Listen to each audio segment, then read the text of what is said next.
I'm Jim Collison and live from the Gallup offices here in Omaha, Nebraska. This is Gallup's Called to Coach, recorded on July 15th, 2020.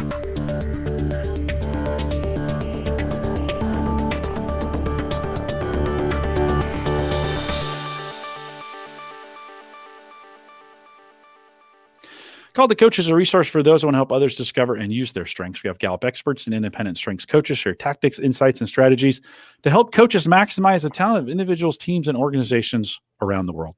If you're listening live, love to have you join us in our live chat room. Just actually, there's a link right above me there. You can click on that. It'll take you to a YouTube page. The video will start again for you, and there's a chat room. Log into YouTube.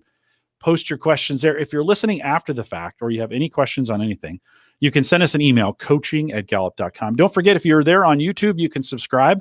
That will get you a notification of whenever we go live. This is the live channel that you're on right now. And if you're listening after the fact or you want to listen as a podcast, you can just search Gallup Webcast in any podcast app and subscribe there as well. My guests today are Raoul Schildmeijer and Claudia van Wissen from Leeuwendaal. I'll say that way. It's a struggle for me to pronounce it. I appreciate it. Leeuwendaal, a learning partner with Gallup. Leeuwendaal provides the Dutch version of the Gallup courses, including our most popular 5-day accelerated strengths coaching course. Welcome to the program. Thank you. Great to be here. Thanks. Good to have both of you. Raoul, let's start with you. A little focus on you. Give us just a smidge on your background, kind of what you get paid to do and your top 5. Yeah. Okay, great. Thank you. Well, I'm a political scientist by training. I've been with Leeuwendaal for about 8 years now. I like to combine both consultancy and coaching. And also, I'm proud to say that one of the facilitators of the Accelerated Strengths Coaching course in the Netherlands that we give every 3 or 4 months. And my top 5 is learner, achiever, input, context, and ideation. Great to have you. Claudia, what about you? I'm a psychologist, developmental psychologist. I've always been interested in learning from a very young age. And I've been with Leeuwendaal for over 19 years, right? Wow. About half my life. So been there for a long time. And I started out as an assessment psychologist. And right now I'm manager of our developmental and training team. So my team develops and gives a lot of leadership programs and team engagement programs. That's what I do. And my top 5, number 1 is learning, of course, the learner. And then achiever, arranger, responsibility, and self-assurance. That's my top 5. Claudia, were you like 6 when you started there at Leeuwendaal, or is that 19? How that works? Well, welcome. They start them early there in the Netherlands. Yeah. So welcome. Glad to have you here. Okay, let's dig in, get to know a little bit about the company. You guys talk about combining consultancy and coaching, and they are 2 different things. So what does that mean, and what does that kind of look like for you guys when you say you combine coaching and consultancy? What does that look like? And Raoul, let's start with you on that question. I guess it looks like building a bridge from 2 sides. It looks like actually a beehive full of people when you come to Leeuwendaal. We're a wide group of people with many backgrounds. It's really multidisciplinary in the way we work. So we have coaches, we have consultants, we have lawyers, we have people searching for extra staff, etc. So we take it from a very broad perspective and are able to answer questions that clients have from all those perspectives and combine them. Can you give me a little bit of your background on the company? Claudia, you said you've been there for 19 years. Maybe you have a good grasp on it. Give us a little bit of background on the company. I'm the dinosaur. Yeah, I've been about 30 years old right now. It started as a really small company with 5 or 6 people, and it was mainly about, we had some lawyers and some legal people, and it was about rewarding and really, we say the structural side of HR. It wasn't not really about development and psychology yet. And we've been growing over time and working a lot for the public domain. Lots of customers work for the government, health organizations, and educational organizations. Is it mostly centered there in your area in Holland, or do you guys have an international presence? No, it's mainly the Netherlands. Netherlands, mainly. Yeah. And mostly in Dutch, or do you do both Dutch and English work? Well, I guess mostly. Yeah, but we work for a lot of universities, which are, of course, international companies, and then we go English. Yep. Okay. All right. How did Gallup come your way? I said you're kind of strategic partners for us, and you do provide the Dutch training for a few of our courses. Tell me a little bit about that story. How did that partnership kind of come to be developed? It was meant to, wasn't it? It was meant to be. Well, I guess so. Yeah. There's a boy story to it that we have two managing directors, Edward and Arjen, and they say that they went to Washington at some time and they rang the doorbell of Gallup and someone let them in and they started talking. But it was meant to be, as Claudia said. It is something. There was some kind of an instant recognition between the two, I guess, that we're sort of coming from the same background. We understand each other in what we do, how we perceive questions of clients, what we want to bring about, what our purpose is. I don't know. It's it was a match that was meant to be indeed. Yeah. I think we were working from a strength-based perspective before we had the language to call it strength-based already.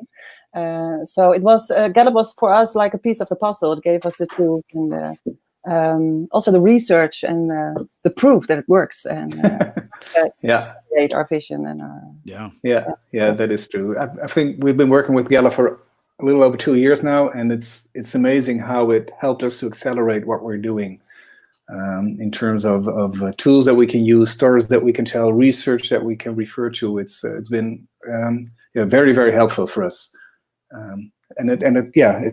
we were able to plug it into the things that we were already doing. So it was just perfect. If it's already tending to lead a strength base and you get that framework, right, you can kind of plug that in and make it kind of speed the acceleration of that. You don't have to keep explaining it. It's like, nope, there's the framework right here. This is the way it works, right? We have by the way, going up and ringing the doorbell to our Washington, D.C. office must be a thing because my daughter did the same thing. She was in D.C. a couple of years ago and went by the office and rang the doorbell. And they let her in, and she saw that you could see the entrance to it. So good job. Is that why you are who you are right now, Jim? Yeah, no, she said, "Hey, my dad works here," when she went in there. But apparently the doorbell is pretty visible there, and you can do that as well. Today, maybe not as many people walking by it. Let's talk a little bit about that again, that consultancy and coaching. How do those, for you guys, how do those reinforce each other in your business? How does that combination kind of come together, and what kind of topics do you find really, really common in your work? Yeah. Well, I guess the way I see it, what I said just now, is that you build a bridge from two sides. So consultancy is very often about, so what should we create as a context of an organization? What should be there in place in the structure of the company or the organization? How should teams look like? How do we create management here on the one hand, and on the other hand, you need to bring things alive, because those structures are static, and there must be some dynamic to it. And how do you bring it to life? And that's where the coaching comes in. So this is how we see those two working together: context on the one hand, creating a structure that works, and sparking, bringing a spark to it, bringing it alive on the other.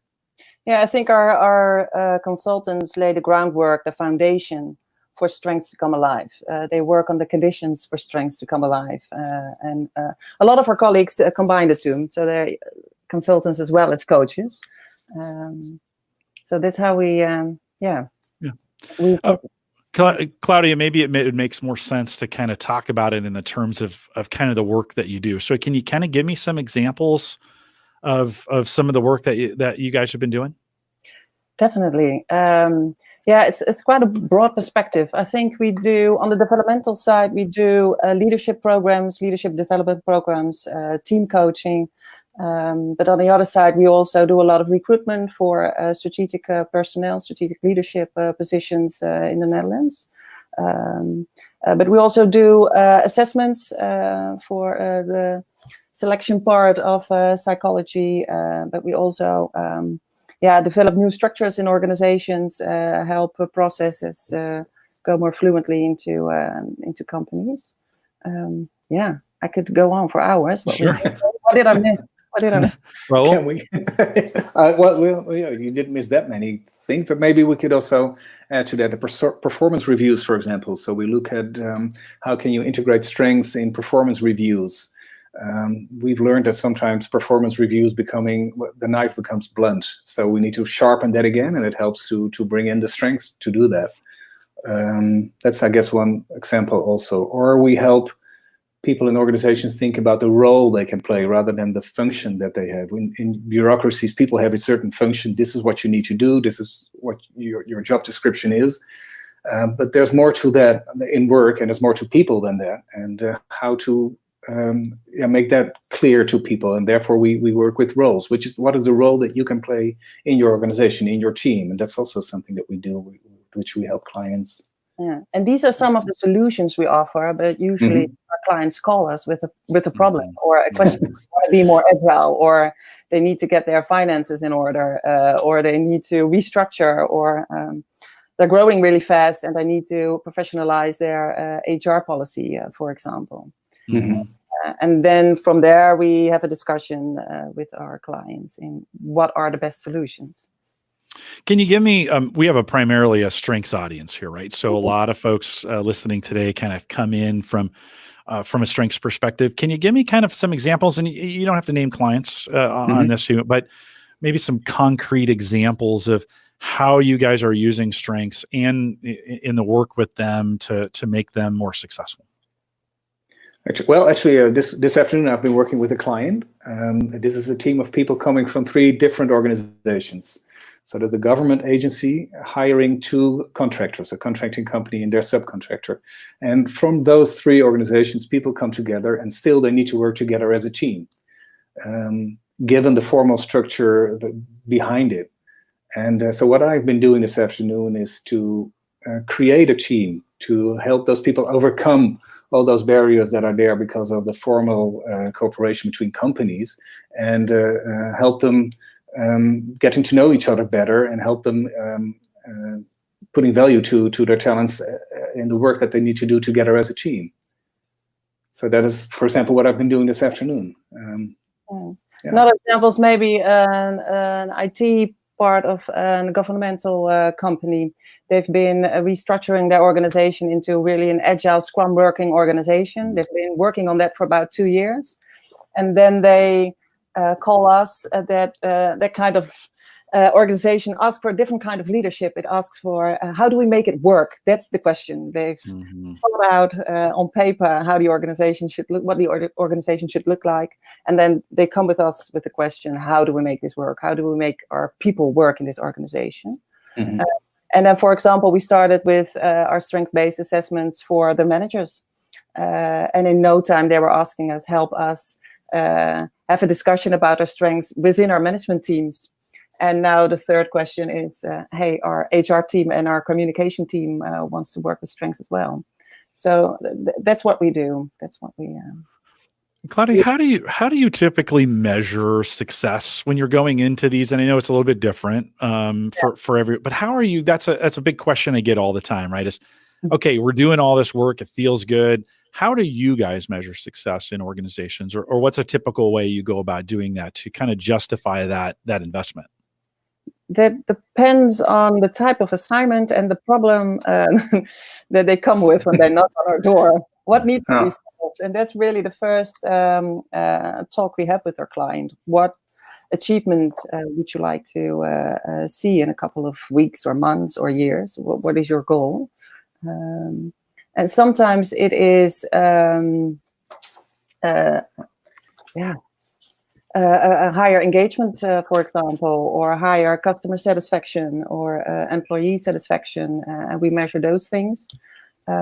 Sometimes it is better retention in an organization, for example. People are leaving too soon, or leaving right after onboarding, for example. They're not staying in the organization. And then you can make really tangible goals with our clients, and that's how we measure things. Raoul, would you add anything to that? Yeah, I guess what I could add is ownership.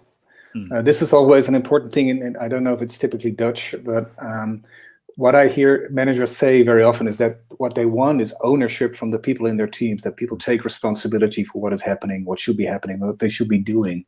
And ownership is always what they ask for. And I think that strengths give a unique way of creating that ownership. And actually that is also measurable. You can see if people take up the challenge, if they take up their own responsibility. So ownership, I guess, is something that I would add.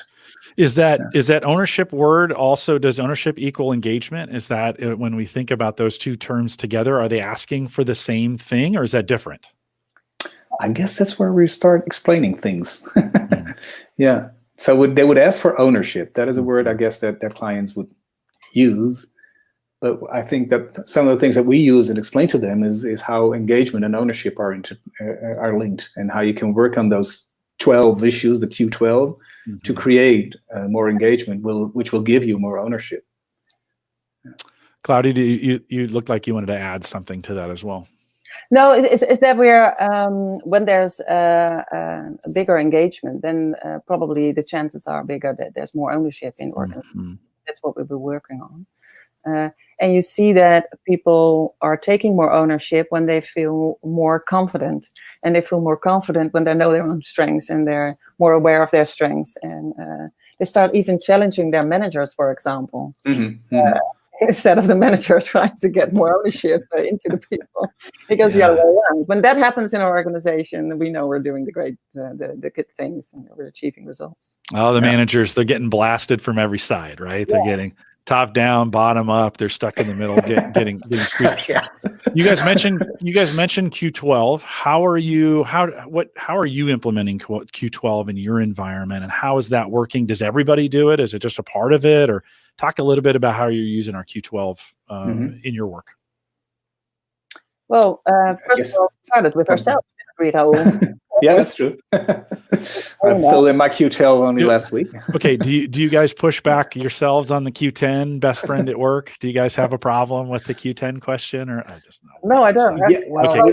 We're okay with it, but that needs a little explaining, doesn't it? It always does, but it's a great. I think it's a great question because it creates conversation, right? And I think all these questions can kind of create that conversations. But definitely. Claudia, you were going to say, how are you guys using it? Well, we're using it, for example, in our leadership programs when we have a group of 12 or 15 participants. First of all, we're going to take a look at what performance would you like to achieve with your team. Then we help them put out the Q12 and see what the engagement is like in their team. And then we start using their own strengths. We help them put into work a plan. How can I improve engagement and get my results through my own personal strengths? So that's how we apply it. And sometimes it's small groups, just small teams. And sometimes the entire organization. It's getting there more and more. Yeah. And anytime you do and you ask those kinds of questions, you get a tendency for people to push back, regardless of the assessment. Do you get pushback from organizations on answering those Q12 questions very often? Not a whole lot. On the contrary, I think we really challenge the managers that are participants in our programs to not do the official Q12, but for example, have conversations with their team members on engagement, on those stuff, or maybe 5 or 6 of those questions. Just give it a go. Take 30 minutes, have a talk with one of your team members, especially in this time of COVID and distant working, remote working, and all. And people are really surprised at the result of their conversation and what team members come up with and what they're telling them that they wouldn't heard otherwise. So I don't get a lot of pushback. Yeah, maybe on the Q10 question. But, it's an interesting one to say the least. Raoul, anything you want to add to that? Do you sense, or do you get a feel of any pushback, or what are the challenges in that area? Maybe that's a good question to ask. It's not so much pushback. It's I guess bringing across a message. What is engagement, and why is it so important, and what does it give it? And very often I find that managers or executives do understand that there's a difference between satisfaction and engagement.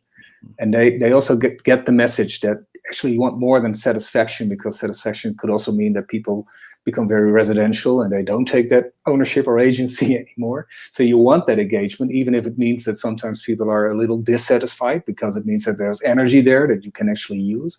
And managers get that. And they haven't heard about the Q12 very often, so they actually very often are interested, at least, or are grateful for us to when we give them this instrument. Yeah. And it's enriching that we connect the engagement to the performance, so that engagement doesn't become a goal at itself. Sometimes can be a risk. That's true. Yeah. Well, and adding the strengths framework is an opportunity for solutions, right? So we're having some engagement challenges, and hey, we have some opportunities to fix that or change that with strengths. In this COVID-19 era that we're in now, has the consulting, has the coaching fundamentally changed for you? Let's just talk a little bit about that, because we're in the middle of it. It's you mentioned remote workers. What, Claudia, let me start with you on this one. What kind of challenges are you facing that were maybe different than just 6 months ago? Well, we noticed that the assignments that were doing, this just changed from live to online. So we had a lot of work to do that and to translate that into online working. And when we do that, people really appreciate it, because they're working home alone, and they're really happy that in our training courses they can still be connected to one another. So that's really appreciated. Okay. In the beginning of COVID, we noticed that our clients were a bit, they were all startled, didn't know what was happening. And we had somewhat less questions on learning and development. And that's re-entering now, because they're noticing that there's a shortage of attention and connection. And we're getting all sorts of questions about that right now. Raoul, do you feel like that the tempo is picked up on those questions as organizations are kind of pulling through this? It's been long enough now that you can't ignore it, or the ramifications of it are starting to be seen. Are you sensing a pickup in traffic because of that? Yeah, absolutely. Yeah, exactly that. It's been long enough now. For 3 or 4 months, people are starting to miss each other. Q10 becomes Q-10 almost. Like I don't have a best friend. I'm not even sure who my colleagues are anymore. I've come across managers who have never seen their teams in life, just only online. It is almost impossible to get going in that role, I guess, if you haven't even met your people. And people miss each other. It's been long enough. And what they're seeing is that they get the functional stuff done, but they don't get the extra ideas anymore. There's not the extra value of just gossiping or exchanging ideas or coming up with new solutions or being aware of a detail that might have been forgotten during the meeting. It's that. So yeah, it's about time people start meeting each other. For example, one of our ministries, Foreign Affairs, had about 50 people, new employees, starting in the COVID period. They've never seen their colleagues, their manager, or even the building. They've never stepped foot into the building. Then we're asked to step in and help them out through strength coaching, and really attention. We've gone long enough that it's now, I think you can't fake it too much longer. I tell people all the time, when they meet me, they're like, man, you're exactly like you are on the podcast. And I'm like, well, I've been doing this for 8 years. You can't fake it that long, right? You couldn't. I think we're getting to that spot in business where organizations, it's either working or it's not. And it was easy to fake it for 3 or 4 months. Here in the United States, we began to come out of it. We're kind of going back into it. That's going to be a challenge, I think, throughout the next year or two as we have these critical times. What do you think when we think about the value that you add in those environments, in those situations? What's the best of it that you guys bring when you think about what you can provide and how you can help in this rapidly changing? Before COVID, we thought things changed fast. They're changing weekly now. Talk a little bit about the benefits you guys can bring, or maybe what you've seen already through this, that you've helped organizations move in this area just that much faster. And whoever wants to jump in first with that would be best. Well, if it is anything, it's living proof of the strength of strengths. That is something that I've seen. exactly because of what you just said, Jim, is that this is something, we're going through something that we've never gone through before, and no one has the answers. Actually, I do not trust someone who claims to have all the answers to the crisis that we're facing right now, because it's unprecedented. And exactly in a period like that, people come up and rise to the challenge. They do their bit. Everyone has ideas. Everyone has initiatives, but they may all be different. But this is exactly when you can see your strengths at work, so to say. So one team member cares about the cohesion of the team and starts doing things to keep the group together. And another team member is perhaps very good at implementing new software solutions and Zoom tools and what have you. So he's more from the technical side, and together they make it work. And that's something that I've seen for over the past few months. And that is, in fact, a great thing, and also something to cherish and to remember when this is all over, that this is what we mean when we talk about putting strengths to work. Mm-hmm. Yeah, and I think to add, we've really gotten a lot of appreciation from our clients the past 3 months that we have been adapting so quickly. So we could continue their programs, we could continue their assessments, we could continue our consultancy assignments. And from that, they've been asking us to help them be more adaptive and agile as well. So I think in some ways we've been leading by example, and we are a very big learner company. I think it's a number one word. Achiever, learner, and relator, I guess it is. Yeah. Yeah. Well, that makes sense. Yeah, doesn't it? Yeah. Raoul, you mentioned you're taking the Q12 yourself, and as we think, it's when you're the physician in a hospital and you're in a crisis, oftentimes you're taking care of yourself the least in this, right? You're giving so much. Do you guys, from a management team perspective in your own group, what are you doing to make sure you're staying healthy as an organization as well during this time of crisis?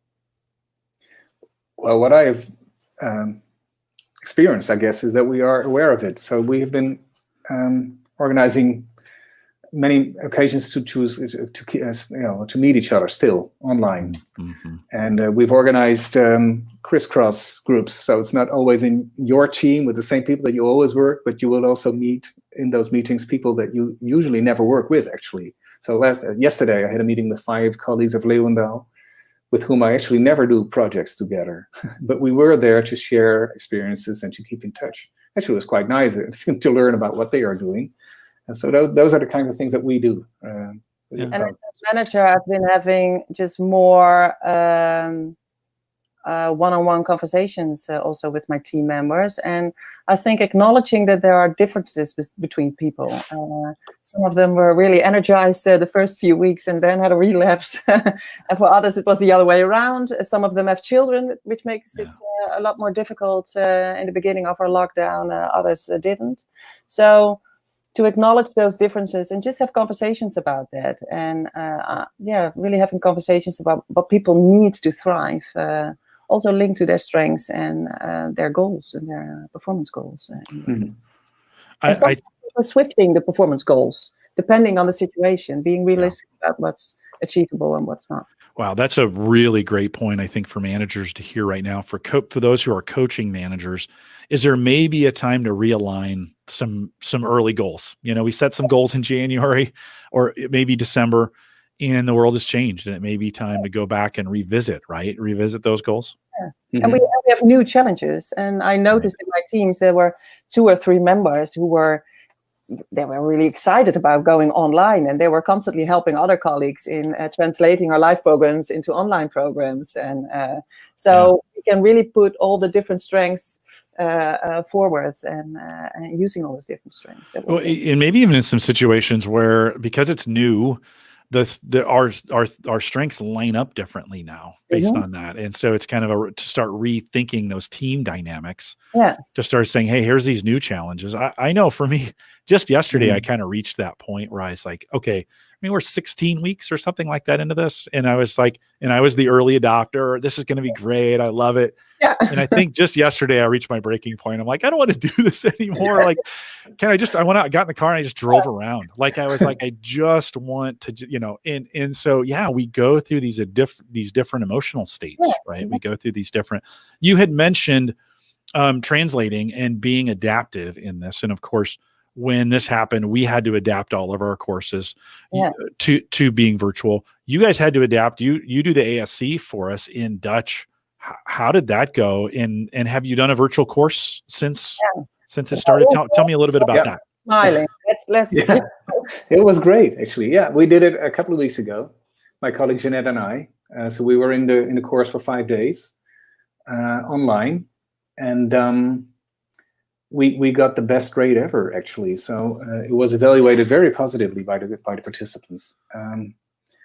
And even actually, some of them were happy that it was online this time. Yeah. Because of travel on the one hand, practical, but also because to them it's an important thing to do. It's an investment in their personal career development, and they want to take everything out of it. And doing it online enabled them to really focus and be in the course and not be distracted by everything else that happens around it in a group of people. So they were actually happy.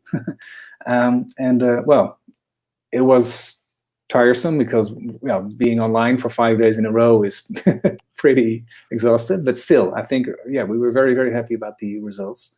And it's something that we will do again in the future, even if it's not necessary. Yeah. Raoul, would you do anything different? Okay, you said it was exhausting to be online for 5 days. Now that you've done it once, would you do anything different to because I would find, like for me, I would find 5 days in person teaching to be exhausting. I would have to, because I'm a sprinter, and I would try to sprint the whole week. That's just what I do, right? Coming out of that experience for you personally, would you consult on yourself and say, next time I do this, I'm going to do it differently? And how would you do it? Well, there's one thing actually that we had already changed, and that this is something that we will maintain because we cut the training in 2 halves, so to say, 3 days and 2 days. So there were 2 days in between. First the week, Monday to Wednesday, and then again, Monday, Tuesday. Oh, okay. And that is something that we will do again because that helps. Although you need to work on getting the energy going again in the second Monday. So I think that it's something that we need to think about. How do we do that? But basically, that was a good learning that we should do it this way. Yeah, no, that's good. Yeah. That's radical. Like that's different. That's put time in between, right? So, Claudia, as you're thinking about this, any changes that you'd make, or what was your general overall experience? For the ASC or ASC. General, the ASC? Well, we had amazing evaluation, so I wouldn't almost change the thing. People were very happy about it. And I think as well for the ASC as for other training programs or online coaching we were just gonna be connected more often for shorter amounts of time. People appreciate that instead of being together for a long time. So I think we'll maintain that. And also switch it up. So have a more hybrid situation where half of it is online and maybe half of it is real life. So you can have best of both worlds. So we're trying to maintain that. And I think that's even an improvement we can make for the next time. Yes, I think sometimes you need to take a look at your own, physician heal thyself, right? Is come back around and say, hey, what opportunities do we have in this? I was able to do about 16 interviews post course for the ones we did here in the United States, and some that we did in Asia. And I heard the same thing you guys heard, which was, I don't know if I ever would have done this in person. And I think it graves it. And I don't think, to be honest, we would have ever done this much work if we weren't forced to do it. And so I actually think for both you and for us, that pandemic forced us to create another channel that I hope you guys will continue to use. Eventually, someday, maybe we'll go back to doing these in person. And I'm kind of hoping everybody keeps both options available, right? Because they both have different strengths and weaknesses in the way, mostly strengths, right? That way. True. I guess it's true. Even for a small country as Holland. Yeah, well, and I think it's one of those situations where we just need to continue to learn and adapt. It's when we come out the backside of this, there's going to be a whole different way of doing things that we're going to have to kind of continue to learn and grow on. When if folks were interested, if they wanted to take this course or some courses from you guys in Dutch, how would they do that? What's the right place to go to see those courses or to talk to somebody about them? Well, I guess go to our website, in Dutch, that would be www.leeuwendaal.nl. And you'll find all the information and the names of people that you should contact, like Amke and Rona and Marloes and Amy. They're ready. Say that website again, Raoul, for me, would you? That's good. That's it. www.leeuwendaal.nl. www.leeuwendaal.nl. Yeah, awesome. When we think about I'll ask the chat room if they have any questions specifically for you guys, but when we think about successes, what are you most proud of? Like if you were going to point to a couple instances of some outcomes that you're just really proud of. Raoul, let me start with you as we think about those. Maybe you've said that already, but I'll ask it again as we kind of start wrapping this up. What are you proud of? I'm proud when I see that people, when it's the spark happens, when it becomes like self-propelling, when people pick it up and go forward with it. And sometimes you hear that they have done so, even in teams where it is something that is very, very new to them to ever even think about your strengths and stuff like this.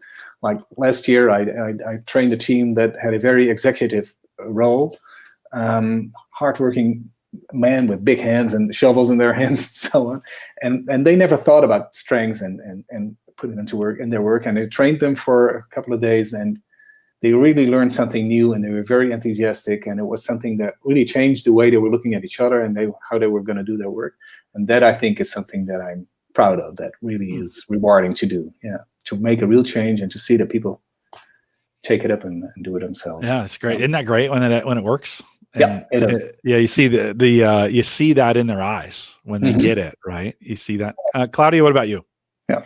Well, we're doing a very big assignment for an organization in the transportation sector, which has been hit very hard by COVID, of course. They've been just closed down mostly for about 3 months. And yet they didn't give up the ambition of becoming a strength-based organization. So they kept things going. They kept team sessions going. They kept coaching going because they really embraced it. And they really saw it also as a tool to come out of this situation and to survive in this situation. And we've been asked to help them throughout this period of time. And that's amazing when you can, stay partners with your client, even in times of crisis. That's amazing. But I'm also proud of our own company, where that we have had the least sick leave of for the past 10 years, for the last 6 months, maybe. We've been doing great as a company. Yeah. So that says something about our own energy and engagement. So I'm very proud of our own people as well. Yeah. No, right on. It's great to see that come out. When you think about the benefits of this, and then it actually works. Anything, Claudia, in that situation, and you're working closely with these teams and their engagement. Anything post, like when we start coming back together again, anything post that you're going to keep, like things you said, wow, this worked really, really well remotely. We're going to encourage it to continue to happen even when we're back together. Have there been any of those kinds of moments of things that you found that that worked really well that you want to keep? I think the functional meetings have been more effective. When live, we would take an hour for something. Online, we do it in 30 minutes. Yeah. It's being practical. So I think we'll keep that going. So coming live together is really about engaging with one another, learning with one another, brainstorming about new things we can do in our company and for our clients. That's what you want to do on live. Then you want to have the dynamic of the group. And but when it's practical, functional, just when we have to get through some decisions, do it online. Yeah, that's an interesting. I thought, I agree with you. Like the meetings we're having are very efficient now. It's lasted. Like it didn't go back. It's still effective. I hadn't thought about specifying maybe the different purposes in meetings of saying, you know what, this is going to be functional. We're just going to do it online. Yeah. And then no, this one's going to be more group team building, better to do in person. And so actually still having meetings, but keeping the best of both. Is that what I hear you saying? Yeah, exactly. So when we're brainstorming about a new development program, for instance, I want to be live present with my colleagues, have a big screen, paint out some stuff, draw some stuff out and brainstorm. when we just have to exchange some information or have some make some decisions, just do it online. Yeah, that's a great idea. I hadn't separated those. Thanks for help. Okay, I'm going to go. No, just kidding. Raoul, anything you're going to keep? As you see, that's some great feedback from Claudia. Anything you're thinking, yeah, we're going to keep on this one? I guess, yeah, well, sort of the same thing, but sometimes we get some pushback on should we do individual interviews with people on their strengths profile before we start getting to team sessions. Because that takes time, costs money, etc., etc. But I've learned that it's so very important to do that, to have that preparation first.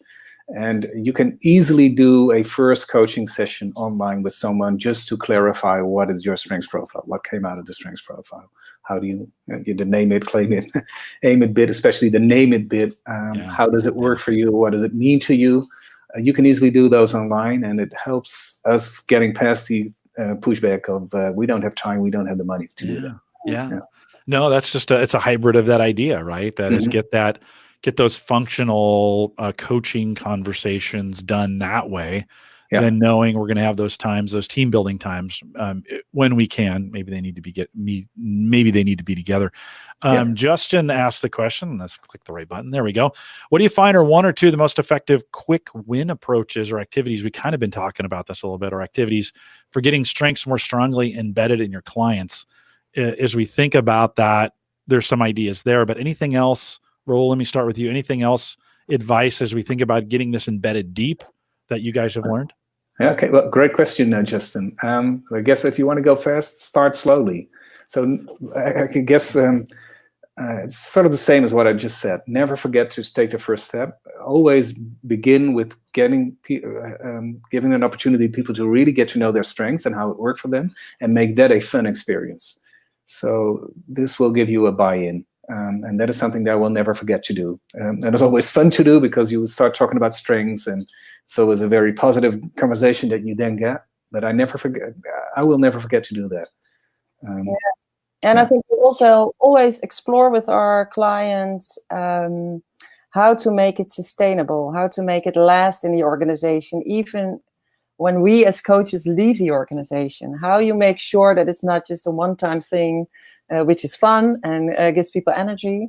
How do you make sure it's still there over 5 or 6 years? And that makes your client think about what does that mean for my management? What does it mean for my HR policies?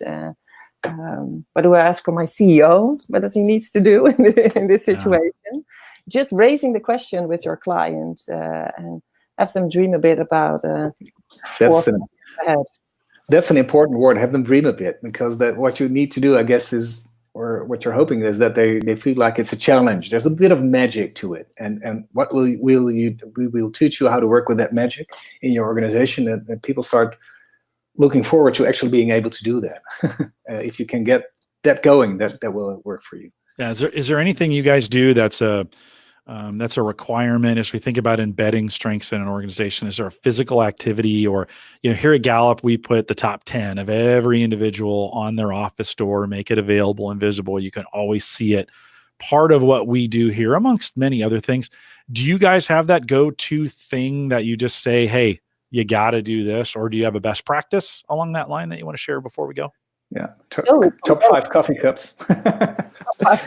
Yeah, we stole the signature, the email signature from Gallup. We have that.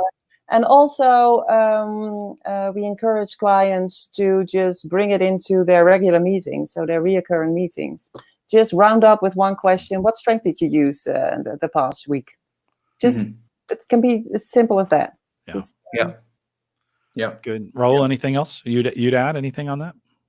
Well, anything, to make it like a part of the daily practice. The organizational life here is about strengths, and we put them to use and we talk about it.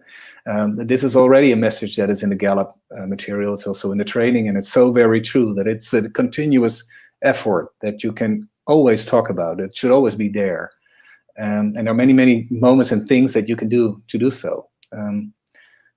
So it's important to do all those regular things from change management perspective. For example, get the CEO to buy in and set the right example and communicate about it and make it urgent. All those things that we've learned from change consultants are there, but there's something else about this type of development in an organization, which is about, we're bringing it to life and enabling people, to empower people to use it themselves. And well, then it becomes self-propelling. That is always what I'd be looking for. Yeah, self-propelling even when you've left the organization, right? Exactly. You're not there anymore.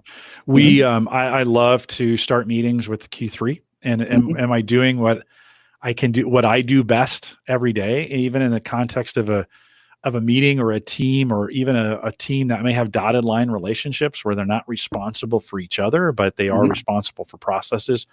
And I think reviewing that question is like, hey, are we still all in the right place? Right. And I think that's just a really great question.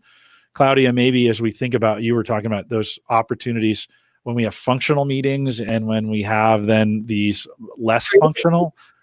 Creative meetings. Yeah, creative. Yeah, there we go. So it's a good way. I was struggling with what to call that at the other side of that, but maybe these creative meetings. That's a good time to ask those questions and say, hey, are we all aligned, right? And I think you guys get that with this when we really bring strengths and engagement together for performance, right? In that context, in that setting. Guys, any other questions I should have asked you that I might have missed, or any other final thoughts before we kind of wrap this up? Oh, I always find that the most difficult question you can ask me. I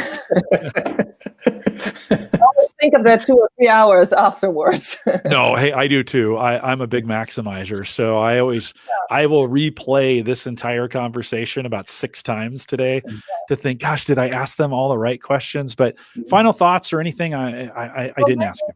I came up with something. No, really what's in the heart of our story, I think, is that we don't want strength to go to waste, and we don't want strength coaching of individuals, teams, or managers go to waste. So therefore, we're very driven to have the conversation with our clients. How are you going to sustain this? What are you going to do to sustain this positive way of thinking about the development of your employees? And that's what's helping you to really work on the conditions in the organization that help you become a strength-based organization. And it's never done. It's not going from A to B. You're constantly working on being a strength-based organization. You're constantly learning. So you have to get the propeller going, really. And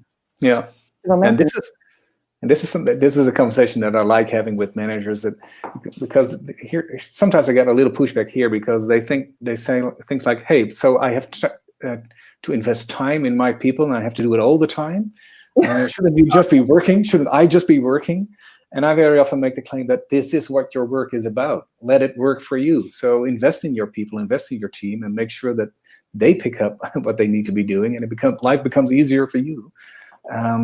So then, you talk about their role as managers as well, vis-a-vis their teams and how they can influence their teams.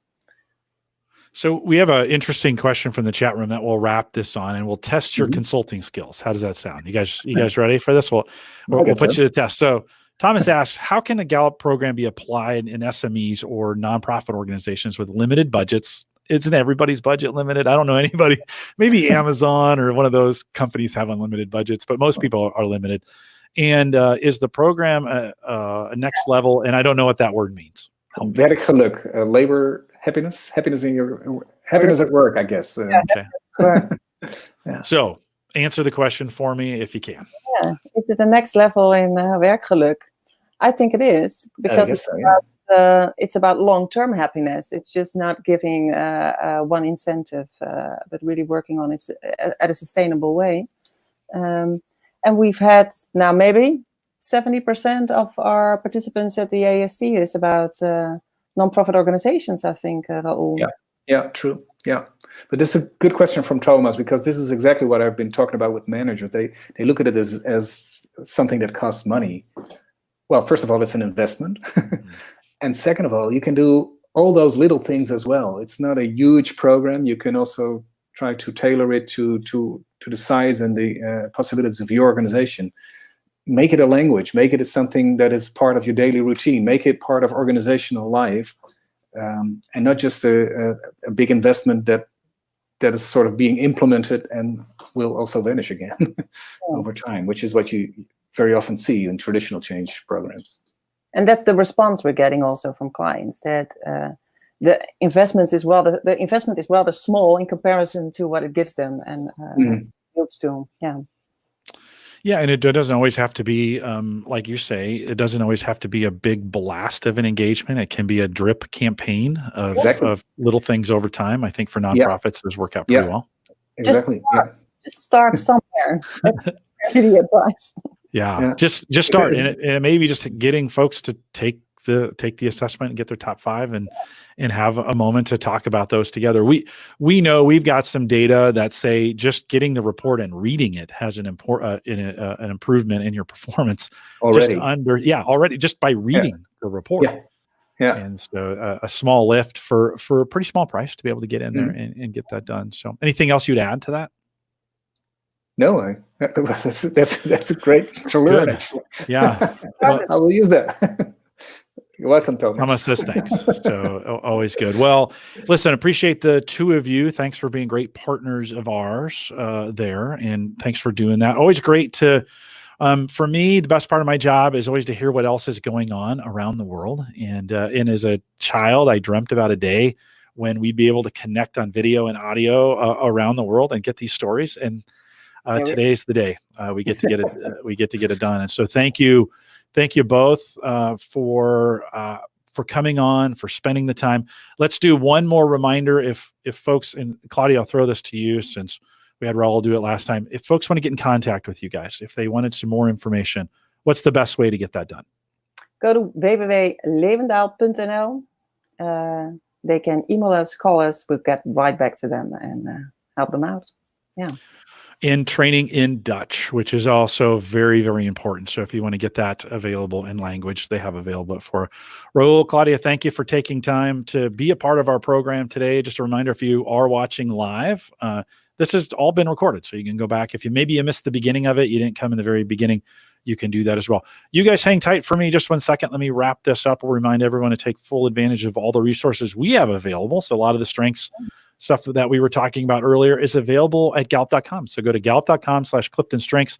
Actually, the best way to log in to Gallup Access, because it'll take you right to your top 5 or all 34 if you've unlocked that as well. And today might be the day you unlock to 34. You can get that done there as well. If you want to sign up for our Clifton Strengths community newsletter, that is in English, but at the bottom of the page, you can sign up for that. We'll send that to you every single month, just kind of keep you in the know of what's going on there in the strengths community. If you have any questions for us, you can send us an email, coaching@gallup.com.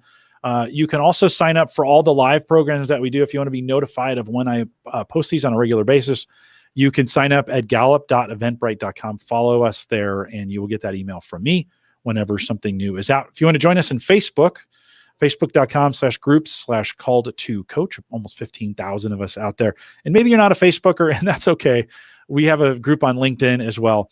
You can head out to LinkedIn and search Clifton Strengths Trained Coaches, and I'll let you in that group as well. I want to thank you for joining us today. We will not do most. If you're listening live, we won't do much of a post show. But if you are listening live, thanks for coming out. With that, we'll say goodbye, everybody.